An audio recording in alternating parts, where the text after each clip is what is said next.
Tanlash tasavvuri degan nima?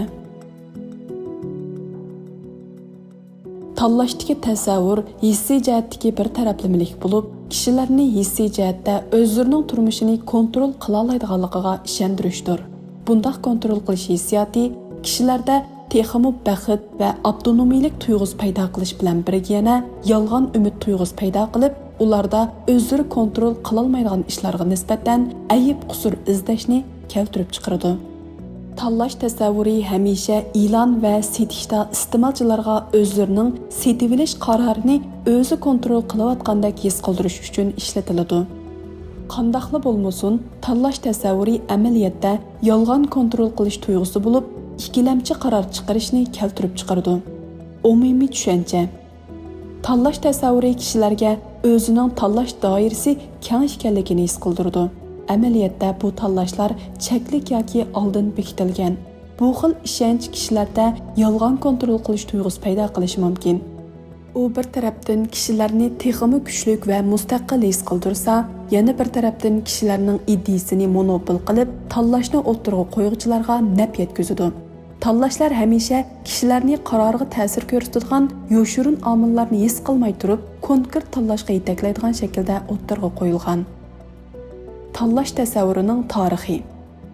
Tanlash tasavvuri bir qadar yangi hukm bo'lib, uni dastlab amerikalik faylasuf va psixolog William James 1896-yildagi Ishonish irodasi nomli maqolasida o'tirib qo'ygan. James maqolasida tanlashning majburlash xarakterida bo'lganligi yoki uningdan saqlanig'ili bo'lganligini hamda mukammal logikalik qalamqanchilikni asos qilgan har bir mushkul ahvolning tanlanmaslik mumkinchiligi yo'q. Hammasi bir xil majburlash xarakterdagi tanlash ekanligini o'tirg'i qo'ygan. Tanlash tasavvuri keyincha psixologiya sohasida kishilarning diqqatini tortgan. 2000-yili nashr qilingan bir parcha maqolada psixolog Shina Ingar va Mark Lepper kishilarning tanlash fursati ozroq bo'lganda mahsulot setib olganligini bayqagan. Undan boshqa tadqiqotchilar yana kishilarga berilgan tanlash fursati ozroq bo'lgandala setib olgan mahsulotdan texmi rozi bo'lganligini bayqagan. Bu bayqash tanlashning ziddiyati deb atalgan. Tanlash tasavvuri qaror chiqarishga qanday ta'sir ko'rsatadi? Tanlash tasavvuri kishilarni texmi kuchlik his qildira olgan bilan qaror chiqarishda doim masala paydo qiladi. Tövəndə tanlash tasavvurining qaror chiqarishingizda qanday masala paydo qilayotganligining bir qancha omillar ustida to'xtalamiz. O'zingizni mukammal qaror chiqarishingiz kerakdek his qilasiz.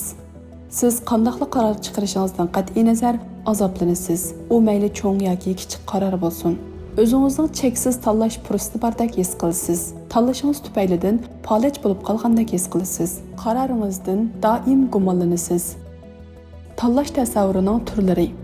Tanlash tasavvurining asosliq ikki xil shakli bor. Kontrol qilishdagi yolg'on tuyg'u. Kontrol qilishdagi yolg'on tuyg'u kishilar o'zining turmushiga nisbatan amaliyotdagidan ko'proq kontrol qilish huquqiga ega ekanligiga ishonishni ko'rsatadi.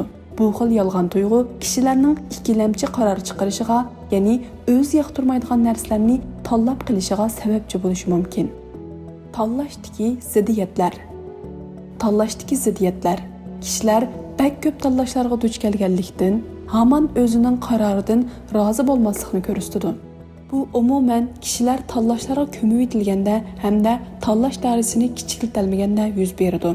Tanlash kontrol qilish tasavvuriga ilib kelamdi.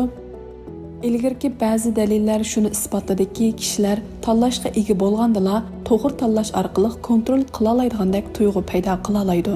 Qandaqla bo'lmasin, yana ba'zi tadqiqotchilar kishilarning tanlash haqidagi ilgirki to'g'ri bo'lmagan tunishni aks ettirishning o'rniga kishilar tanlashga ega bo'lganda kontrol qilish tasavvurini paydo qilmaydiganligini tashabbus qilishadi.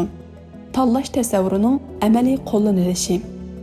Tanlash tasavvuri hamisha e'lon va setishda qo'llanilib, kishilarda xuddi setib olish yoki setib olmaslik qarorini o'zi kontrol qilayotgandek tuyg'u berdi.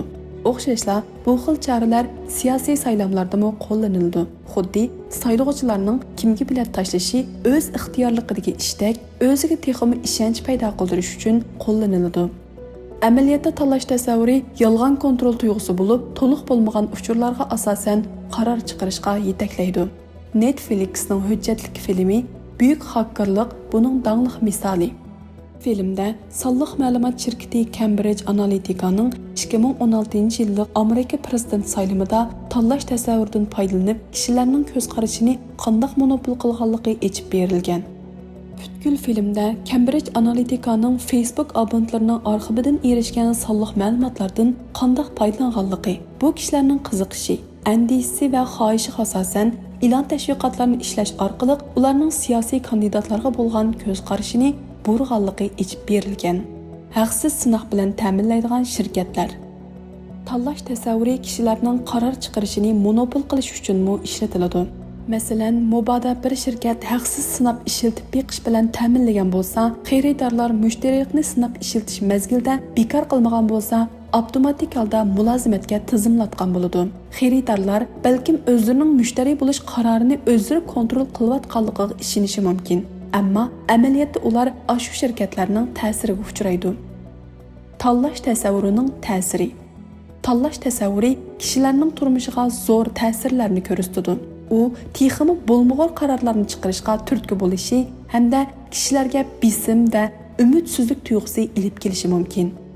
Tanlash tasavvuri kishilarning qaror chiqarishini monopol qilib, o'zlari xohlamagan narsalarni tanlab qilishiga sabab bo'lishi mumkin. Masalan, ba'zi shirkatlar ilxat yo'llash orqali setish faoliyatini yo'lga qo'yib, kishilarning mahsulotlarini sotib olishga majburlashi mumkin. Vaqtlik e'tibor yoki vaqtni ta'tir sanash faoliyatlari orqali kishilarda ta'xirsizlik tuyg'usi paydo qilishi mumkin. Bu iste'molchilarning o'zi ehtiyojli bo'lmagan buyumlarni sotib olishi yoki uzunroq vaqt sarf qilib qaror chiqarish qaraganda texmi yuqori bahoda sotib olishni keltirib chiqarishi mumkin. Tanlash tasavvurining misoli. Tanlash tasavvurining ba'zi misollarini ko'rib boqaylik. Arisaldilik. Tanlash tasavvuri psixikadagi arisaldilikni keltirib chiqaradi. Arisalda bo'lish tushunchisini tunji bo'lib Betson 1956 yili o'ttirg'a qo'ygan bo'lib, u kishilarning ziddiyatlik uchurlarni topshirib olgan chog'dagi holatini ko'rsatadi. Masalan, ba'zilar sizga o'zingizni erkinroq tuting deyishi mumkin. Qandaqla bo'lmasin, mabodo siz o'zingizni texmi erkinroq tutishni tanlasangiz, bu faqat buyruqqa amal qilganligingiz uchundir. Hargizmi haqiqiy ma'nodagi erkinroq bo'lish emas. Arisalda bo'lish tanlash tasavvurini paydo qiladi. Chunki siz qandaqli qaror chiqarmang, xato qaror chiqargandek his qilasiz. Xato ikkilanish. Tanlash tasavvuri yana saxta ikkilamchi yoki xato ikkilanishni keltirib chiqarishi mumkin. Saxta ikkilamchi deganlik ba'zan ikki xil tanlashingiz bor ekanligini o'ttirib qo'ygan bo'lsa, amaliyotda yana boshqa tanlash mumkinchiligi bor bo'ladi. Masalan, hammalarga tonish bo'lgan "yo bizni qo'llang yoki qarashtiring" degan uzundiga o'xshash. Bundaq tanlash tasavvurini paydo qilganda haqiqatanmi shu ikki xil tanlash bordek his qilasiz. Amaliyotda yana nurg'un tanlashlar bo'ladi. Tanlash tasavvuri bilan kapitalizm. Tanlash tasavvuri ba'zida korxona va shirkatlar tomonidan iste'molchilarni ekspluatatsiya qilishga ishlatiladi. Kapitalistik tuzumda korxona va shirkatlar foyda manfaatni qo'g'lashga, foydani oshirish uchun turli chora-amallarni qo'llanadi. Bu albatta tanlash tasavvurini paydo qilib, kishilarning mahsulot sotib olish qarorini o'zi kontrol qilayotganligiga ishontiradi. Tanlash tasavvuri kishilarning hozirgi holatiga jang e'lon qilish uchun ishlatiladi. Agar kishilar o'zining tanlash imkoniyati borligiga ishonsa, undaqda ular bu tanlashlar bilan ta'minlangan sistemadan gumonlanmaydi. Bu saxta erkinlik va demokratiya tuyg'usini paydo qilib, oxirida yana ishchilar sinfini qurbon qilish badaliga hokimiyat sinfiga naf yetkazadi. Tanlash tasavvurini boshqarishdagi usullar. Agar siz turmushingizdagi tanlashlar tufaylidan qanday qilishingizni bilolmay qolsangiz, tövandagi usullarni sinab beqing. 1. Nishoningizni oydinlashtiring. Bunda qilsangiz tanlash doirangiz kichiklaydi hamda nimaning eng foydali ekanligi to'g'risida osonlik qaror chiqara olasiz. 2. Tanlashlaringizni oddiylashtiring. Bunda qilsangiz tanlashlardan kelib chiqadigan bisimni yeniklata olasiz. 3. Yaxshi va nochor taraflarni tizimlang. Bunda qilsangiz tanlashingizga texim to'g'ri baho berishga va teximi to'g'ri qaror chiqarishingizga yordam beradi. 4. Boshqalarning fikrini anglab beqing. Bunda qilsangiz tanlashingizga boshqa tarafdan nazar silib, texmi atrofli qaror chiqarishingizga yordam beradi. 5. O'z sezgingizga ishoning. Bunda qilish ba'zida foydali bo'lib, eng yaxshi qaror o'zingiz to'g'ri deb qaragan qaror bo'lishi mumkin. 6. Bir taraflimilik qilmang.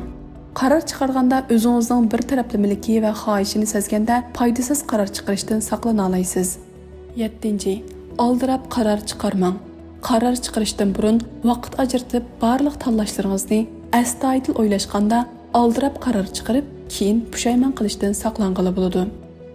8. Xatarni mo'ljallang. Tanlashingiz bilan munosabatlik yoshirin xatar va xarajatlardan to'liq xabardor bo'ling. Qaror chiqarish strategiyasining psixikasi. Xulosa. Tanlash tasavvuri nihoyat kuchli qoral bo'lib, boshqalarning ideyasini monopol va kontrol qilish uchun qo'llaniladi. Qaror chiqarganda o'zingizning bir taraflamaligi va xohishingizni bilishingiz, shundaqla vaqt chiqarib, hamma ehtimolliklarni va tanlashlaringizni o'ylashingiz kerak. Tanlashingiz bilan munosabatlik yoshirin xatar va xarajatlardan xabardor bo'ling. Oxirgi qaror chiqarishdan ilgari ko'p tarafning fikrini anglab beqing. Oxirida o'z hissiyotingiz va sezguvingizga ishoning. Agar yanada qaror chiqarishda qiyinchilik yo'liqsangiz, psixologlardan maslahat so'rasangiz, yordami bo'lishi mumkin.